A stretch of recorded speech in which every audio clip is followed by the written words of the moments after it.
আসসালামু আলাইকুম। ২৪-এর ৫ই আগস্টের পর মির্জা ফখরুল ইসলাম আলমগীর, মির্জা আব্বাসের আচার-আচরণে যে পরিবর্তন লক্ষ্য করা যাচ্ছে, আপনারা কি এটা লক্ষ্য করেছেন? ৫ই আগস্টের পর থেকেই মির্জা আব্বাসের এবং মির্জা ফখরুল ইসলাম আলমগীর যেভাবে একের পর এক হুঙ্কার দিয়ে কথা বলতেছেন, এই হুঙ্কারটা যদি ওনারা আওয়ামী লীগের সময় দিতে পারতেন, তাহলে বিএনপির উপকার হতো।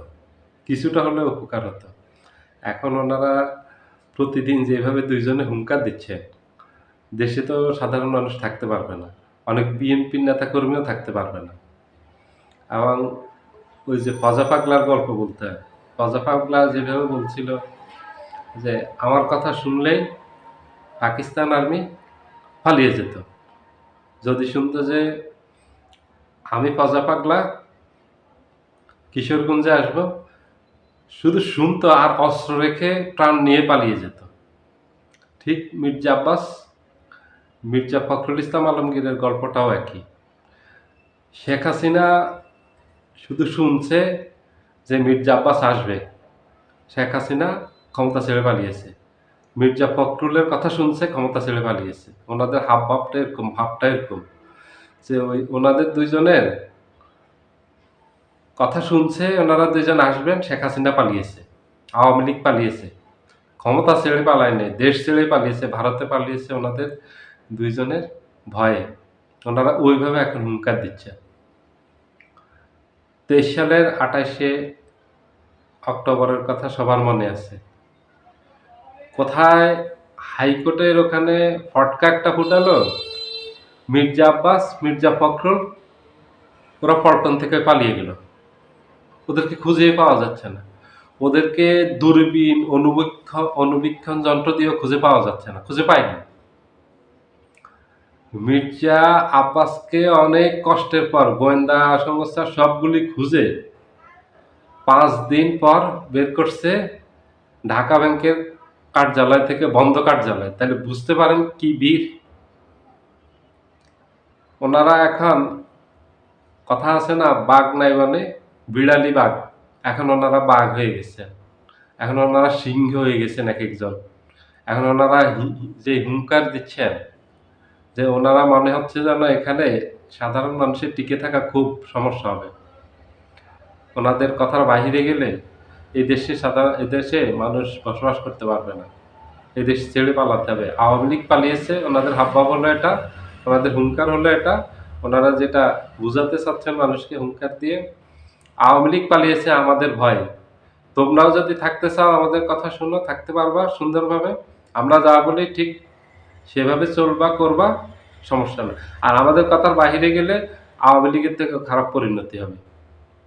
কথাগুলো এইজন্য বললাম, গতকালকেও মির্জা ফখরুল ইসলাম আলমগীর যে হুঙ্কার দিয়েছেন, এই যে সান্দা আব্বাস, সবাই তো ওনাকে সান্দা আব্বাসই ডাকে। এই সান্দা আব্বাস ওসমান হাদিকে দেখতে গেছে, সেখানে মানুষের তোপের মুখে পড়ছে। জনসাধারণের তোপের মুখে পড়ছে। সেখানে অনেকেই ছিল, সাধারণ মানুষ সবাই ছিল। ইনকিলাব মঞ্চের নেতাকর্মী যারা আছে ওটার সাথে সম্পৃক্ত, ইনকিলাব মঞ্চের ওরা গেছে। হাদির শুভাকাঙ্ক্ষী যারা আছে তারা গেছে। মির্জা আব্বাস সেখানে গেছে, জনরোষে পড়ছে। তাকে অপমান করছে, অপদস্থ করছে। এটা তার উপর আগের থেকে ক্ষোভ ছিল, যেহেতু উনি সন্ত্রাসী। ওনার বিরুদ্ধে সন্ত্রাসের অসংখ্য অভিযোগ আছে। এটা কিন্তু আমি কোনো বানোয়াট কথা বলতেছি না। আমার ইচ্ছামাফিক কোনো কথা বলতেছি না। উনি কিন্তু ওই টাইপের মানুষ। উনি কিন্তু ওগুলিয়ে, উনি কিন্তু গডফাদার। আপনারা জেনে নিয়েন, জেনে নিয়ে তারপরে আমাকে বলবেন, বিএনপির ভাইরা আমাদেরকে গালাগালি করেন। কিন্তু আমরা সত্যি কথাগুলি বলি। আমরা যদি মিথ্যা কথা বলি, আপনারা আসেন, সামনে বসেন। আমরা প্রমাণ দিব, আপনারাও প্রমাণ দিবেন। আমরা প্রমাণ করব উনি সন্ত্রাসী, উনি চাঁদাবাজ, উনি গডফাদার। উনি চাঁদাবাজ থেকে উঠতে, উঠতে উনি গডফাদার হয়েছে। আমাদের দেশে এরকম বহু আছে। ফুটপাতে একসময় চাঁদাবাজি করতো, এরপরে গডফাদার হয়ে গেছে। উনি ঠিক ওটাই। এই যে উনি মিথ্যাচার করেন, উনি ঢাকা বিশ্ববিদ্যালয়ে পড়ছেন, উনি ঢাকা বিশ্ববিদ্যালয়ে পড়েননি। উনি মিথ্যাচার করেন, উনি মুক্তিযুদ্ধ করেননি। আপনারা এই জিনিসগুলো জেনে নিবেন। উনার কোনো কথা আপনারা বিশ্বাস করবেন না। উনার শিক্ষাগত যোগ্যতা খুবই সামান্য। খুবই সামান্য, উনি খুব বেশি শিক্ষাগত যোগ্যতা নাই। সাধারণভাবে একটা কলেজ থেকে উনি ডিগ্রি পাস করেছেন আমি যতদূর জানি। আমি যদি ভুল বলে না থাকি আপনারা এটা খোঁজ নিতে পারেন। উনি যে ভাষায় কথা বলতেছেন, মুখের ভাষা, শারীরিক ভাষা ৫ই আগস্টের পর থেকে একের পর এক হুমকি দিয়ে কথা বলতেছেন বিভিন্ন দলের নেতাকর্মীদেরকে। বিশেষ করে জামায়াতের নেতাকর্মীদেরকে ইঙ্গিত করে। জামায়াতের নেতাকর্মীরা এত ভীতু না। জামায়াতের নেতাকর্মীরা এত হালকা অবস্থায় দেশে নেই। জামায়াতের নেতাকর্মীরা বহুত সাহসী। কথা আছে না? খালি কলস বাজে বেশি, এটা হলো খালি কলস, ২ টাই। শেখ হাসিনার সময় আপনারা দেখছেন এরা বিড়ালের মতো, বিড়াল তবু মিয়াও, মিয়াও করে। এরা তো মিউ, মিউটাও করতে পারেনি। এটা তো আপনারা দেখছেন। এগুলো তো প্রমাণ। আমরা যেগুলি বলতেছি এগুলো তো একদম প্রমাণিত। ১৪ সালের ২৯শে ডিসেম্বর বিএনপি যদি একজন নেতাও রাজপথে নামতো সেদিন শেখ হাসিনার পতন হয়ে যায়। একটা নেতাকেও ঢাকায় পাওয়া যায়নি। সারা বাংলাদেশের সকল নেতাকর্মী ঢাকায় গিয়ে উপস্থিত হয়েছে। বেগম খালেদা জিয়া সেদিন মার্চ ফর ডেমোক্রেসির ডাক দিয়েছিলেন। সেই প্রোগ্রামে সারা বাংলাদেশের নেতাকর্মীরা যে যেভাবে পারছে সেভাবে ঢাকায় গিয়ে হাজির হয়েছে। কেউ ৩ দিন আগে, কেউ ৪ দিন আগে, কেউ ১ সপ্তাহ আগে। কারণ শেখ হাসিনা তার আগের থেকে ২-৩ দিন আগের থেকে রেল যোগাযোগ, বাস যোগাযোগ, লঞ্চ যোগাযোগ, এক কথায় হলো সড়ক, ট্রেন, নৌপথ যোগাযোগ সব বিচ্ছিন্ন করে ফেলছে।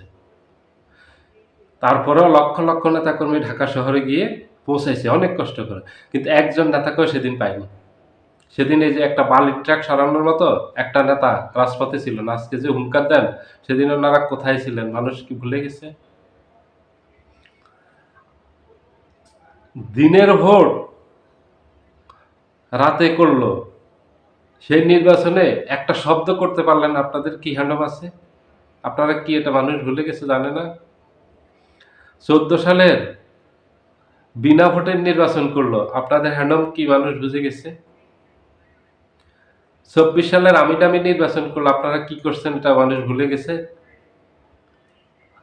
২৩-এর ২৮শে আগস্ট কি মানুষ ভুলে গেছে? ১৪-এর ২৯শে ডিসেম্বর মানুষ কি ভুলে গেছে? মানুষ একটাও ঘটনাও ভুলেনি। মানুষ এগুলি ভুলবে না। আপনারা এখন যে অশ্রাব্য ভাষায় কথা বলেন, আপনাদের যে বডি ল্যাঙ্গুয়েজে কথা বলেন আপনারা, এগুলি যদি একবার আওয়ামী লীগের সময় দেখাতে পারতেন, আপনাদের এত নেতাকর্মীকে ক্রস ফায়ারে দিতে পারত না। এত নেতাকর্মীকে গুম করতে পারত না। এত নেতাকর্মীকে খুন করতে পারত না। এত শক্তি আপনাদের, এত বীর, এত বড় বীর। আপনাদের এই যে নাশকতার মামলাগুলি দিছে, কাল্পনিক মামলাগুলি দিছে যেগুলি বাংলাদেশের ইতিহাসের রেকর্ড। লোক বসে আছে ইউরোপে অথবা আমেরিকাতে, মামলা হয়েছে এখানে, নাশকতার মামলা। সে মামলাগুলি হতো না। গায়েবী মামলা হতো না। মানুষ মারা গেছে ও কবরে, ওর নামে মামলা হয়েছে। এগুলি হতো না। আপনাদের যদি এত মুরদ থাকতো, আপনাদের যদি এত হ্যান্ডম থাকতো, আপনারা যদি বাকশিঙ্গ ঠিকই হতেন, বহু আগে শেখ হাসিনা পালিয়ে যেত। ১৪ সালের আগেই পালিয়ে যেত। আপনারা যে বিড়ালও না, এটা মানুষ বুঝে। আপনাদের এসব হুম্বি-তুম্বি, হুমকি-ধুমকি, এসব পালতুমি, এগুলি মানুষ এক পয়সা দিয়েও হিসাব করে না। জামাতের নেতাকর্মীরা তো বাদই। আমাদের সাথেও যদি বলেন, সাথে, সাথে কড়া জবাব পাবেন। আমাদের সাথে বহু মানুষ আছে। কারণ আমরা ন্যায়ের পক্ষে কথা বলি, আমরা ইনসাফের পক্ষে কথা বলি। আমাদের যে কথাগুলি বলি যে অ্যাক্টিভিজম আমাদের, এগুলি জনকল্যাণ। দেশের কল্যাণের জন্য, জনগণের কল্যাণের জন্য, আমাদের কল্যাণের জন্য না। আর আপনারা যেগুলি করেন নিজের কল্যাণের জন্য, নিজের স্বার্থের জন্য। আমরা নিজের স্বার্থের জন্য না। আমরা দেশের স্বার্থের জন্য, জনগণের স্বার্থের জন্য কথা বলি। সবাই ভালো থাকবেন। আল্লাহ হাফেজ।